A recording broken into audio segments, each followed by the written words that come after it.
बीवी बार बार मां पर इल्जाम लगाए जा रही थी और शौहर बार बार उसको अपनी हद में रहने का कह रहा था, लेकिन बीवी चुप होने का नाम ही नहीं ले रही थी। बार बार जोर जोर से चीख चीख कर कह रही थी कि उसने अंगूठी टेबल पर ही रखी थी और तुम्हारे और मेरे अलावा इस कमरे में कोई नहीं है। अंगूठी हो ना हो मां जी ने ही उठाई है। बात जब शौहर की बर्दाश्त से बाहर हो गई तो उसने बीवी के गाल पर एक जोरदार तमाचा दे दिया।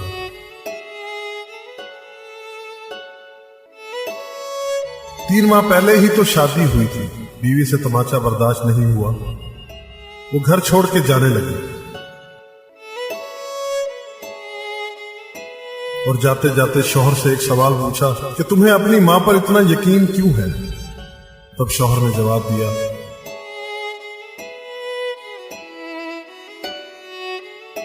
उस जवाब को सुनकर दरवाजे के पीछे खड़ी मां ने सुना तो उसका दिल भर आया।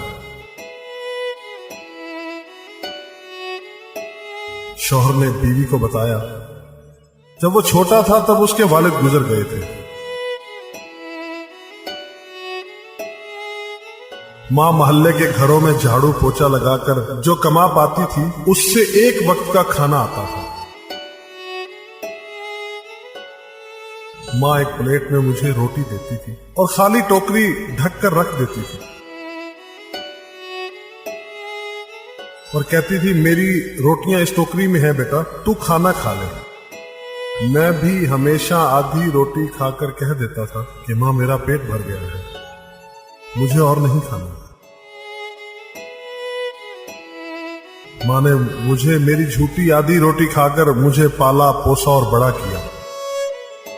आज मैं 2 रोटी कमाने के काबिल हुआ हूं, लेकिन ये कैसे भूल सकता हूं कि मां ने उम्र के एक हिस्से पर अपनी ख्वाहिशात को मारा है। वो मां आज उम्र के इस हिस्से पर कैसे अंगूठी की भूखी होगी, ये मैं सोच भी नहीं सकता। आप तो 3 माह से मेरे साथ हो, मैंने तो मां की तपस्या को गुज़श्ता 25 सालों से देखा है। ये सुनकर मां की आंखों से आंसू छलक उठे। वो समझ नहीं पा रही थी कि बेटा उसकी आधी रोटी का कर्ज चुका रहा है या वो बेटे की आधी रोटी का कर्ज। अल्लाह पाक हमें अपने वालिदैन की इज्जत करने की तौफीक अता फरमाए।